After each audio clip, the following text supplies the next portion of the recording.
Recording studio महानार।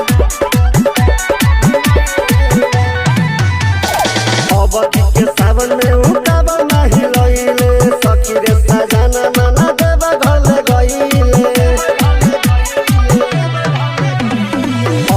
के सावन में उताब नाही लइले सखी रे सजना मना देव घर गइले।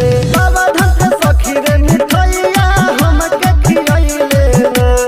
बाबा धन सखी रे मिठैया हमके खियैले ना। देव घर हमके लगइले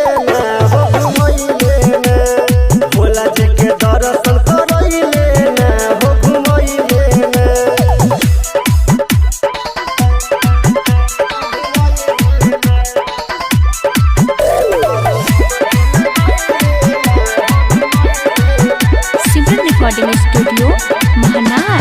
चंदन पवन देवरा